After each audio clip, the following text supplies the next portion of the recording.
آج 23 اکتوبر ہے اور آج ہمارے ساتھی جناب ارشد شریف کی شہادت کو 1 سال مکمل ہو گیا۔ دیکھیں پلک جھپکتے میں یہ 1 سال جو ہے وہ گزر گیا ہے، اور بدقسمتی یہ ہے کہ ابھی تک ان کے قتل کا مقدمہ درج نہیں ہوا۔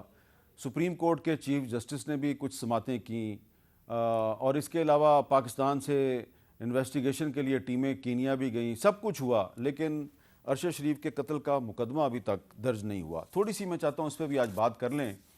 ارشد شریف صاحب کا جو آخری ان کا وی لاگ تھا، جو انہوں نے آخری گفتگو کی تھی اپنے ویورز کے ساتھ، وہ بڑی اہم ہے اور قابل غور ہے۔ وہ کیا گفتگو تھی، اس کا صرف ایک کلپ میں آپ کو سنواؤں گا۔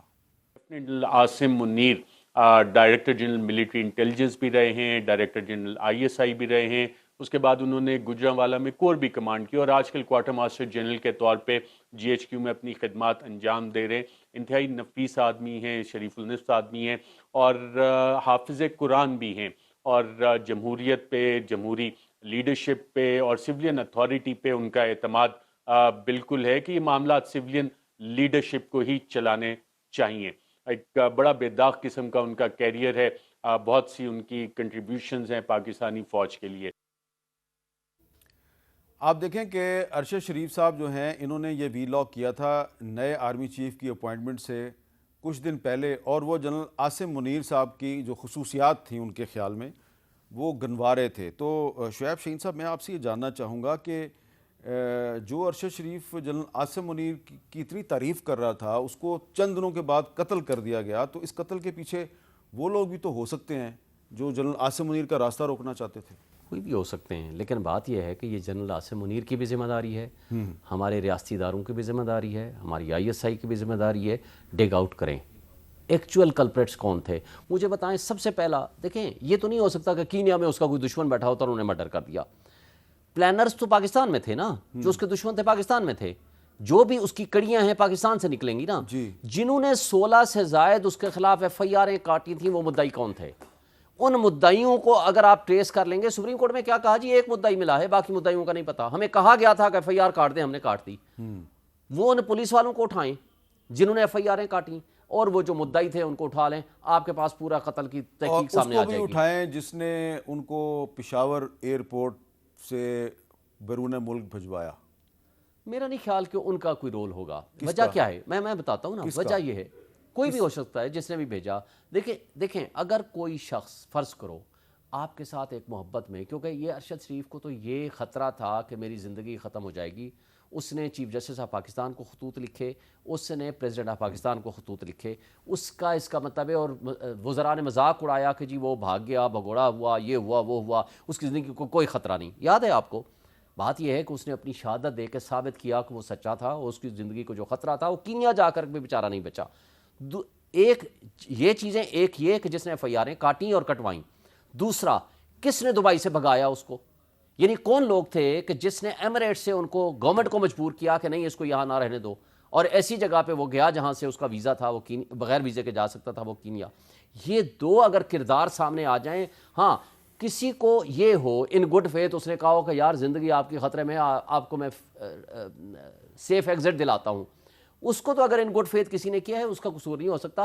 اس کا قصور ضرور ہے کہ جو اس کے اندر کسی بھی حوالے سے ملوث ہے، اس کے خلاف یہ FIRیں کاٹنے میں، اس کو دبئی سے نکلوانے میں، اور پھر جو کچھ وارداتیں ہوئی ہیں وہاں جا کر کینیا میں، لیکن اس کا اصل چہرے سامنے آنے چاہیے۔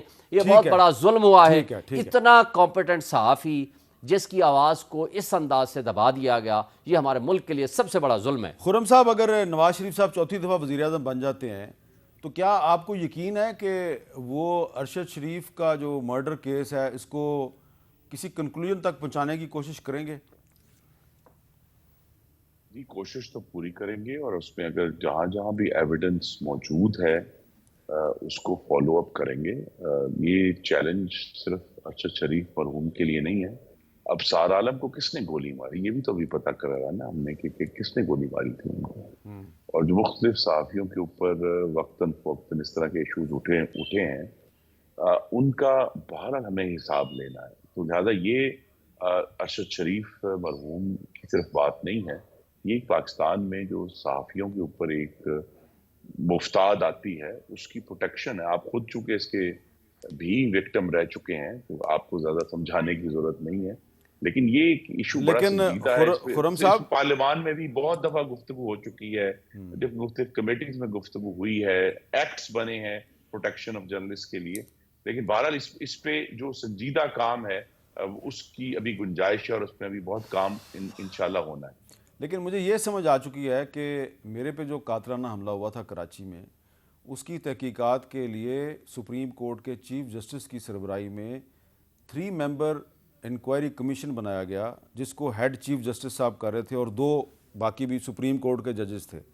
تو جس بندے کو میں نامزد کر رہا تھا وہ تو آیا ہی نہیں, کمیشن کے سامنے پیش ہی نہیں ہوا, اور کمیشن کی رپورٹ ہی سامنے نہیں آئی, اور میڈیا میں ایک جعلی رپورٹ جو ہے اس کو لیک کر کے کہا گیا جی رپورٹ آ گیا, حالانکہ میرے پاس تو وہ رپورٹ آج تک نہیں. اس لیے میں نے ارشد شریف کے معاملے کو اٹھایا کہ مجھے تو انصاف نہیں ملا, لیکن ارشد شریف کو تو ملنا چاہیے. لیکن اس میں عمران ریاض کے اغوا کار آج تو وہ سامنے آ گیا نا, تو اس کے اغوا کار بھی تو سامنے آنے چاہیے نا.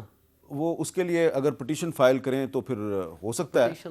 لیکن مجھے یہ بتائیں کہ سپریم کورٹ کے چیف جسٹس صاحب جو ہیں, ان کی سربراہی میں بننے والا کمیشن اگر رپورٹ بھی جاری نہیں کر سکا تو کیا آپ کو یقین ہے کہ ارشد شریف کے معاملے کو بھی کسی کنکلوژن تک پہنچایا جائے گا؟ دیکھیں, اور یہ بھی آپ کو ایک بات بتا دوں, انٹرسٹنگ بات ہے کہ ارشد شریف نے 2 دفعہ اسلام آباد ہائی کورٹ میں پٹیشن فائل کی کہ حامد میر پہ حملہ کرنے والوں کا سراغ لگانے کے لیے جو انکوائری کمیشن بنایا گیا تھا اس کی رپورٹ مجھے دی جائے. وہ نہیں اس کو ملی, اور آج میں مطالبہ کر رہا ہوں کہ ارشد شریف کو بھی انصاف دیا جائے. دیکھیں, ہمیں ایفرٹس تو نہیں ختم کرنی چاہیے, ہمیں مایوسی میں تو نہیں جانا چاہیے. بالکل ٹھیک ہے. ہم اگر آئین اور قانون کی بالادستی کے لیے ہم آپ وکیل اور صحافی بھی اگر ہم چھوڑ دیں گے اپنی ڈیوٹیز, تو اس کا مطلب ہے کہ ہم اپنی ڈیوٹی سے غافل ہو گئے ہیں. ٹھیک ہے. ہم گناہ گار ہیں. ہم آنے والے لوگوں کو کیا جواب دیں گے؟ ہم اپنی ڈیوٹی, ہم اپنا فرائض وہ انجام دیں, اپنی کوشش جاری رکھیں, اور انشاءاللہ ایک وقت ضرور آئے گا. جی خرم صاحب کچھ کہہ رہے تھے آپ. جی, اب جب کہ پرسوں مینار پاکستان کے سامنے نفرت کی سیاست کی موت بھی ہوئی ہے, سیاسی انجینئرنگ کی موت بھی ہوئی ہے, ہم تو یہی کوشش کریں گے کہ یہ جو ملک میں آئین کو انڈرمائن کیا جاتا ہے اور آوازیں بند کرنے کی کوشش کی جاتی ہے, یہ ماضی کا حصہ بن جائے, اور اس کا جو ہے اس کا حساب بھی ہو. اور زیادہ اس سے زیادہ اہم ہے کہ آگے آنے والے جو ہمارے دوست ہیں, جو سیاست کے مرد و خواتین آئیں گے, ان کو یہ پروٹیکشن حاصل ہو کہ وہ کھل کر اپنی بات کر سکیں, اور ساتھ ہی یہ بھی ان کو یہ ذمہ داری بھی ہو, صرف پروٹیکشن کافی نہیں ہے, یہ ذمہ داری بھی ہو کہ انہوں نے عوام میں جھوٹ اور غلط باتیں نہیں پھیلانی.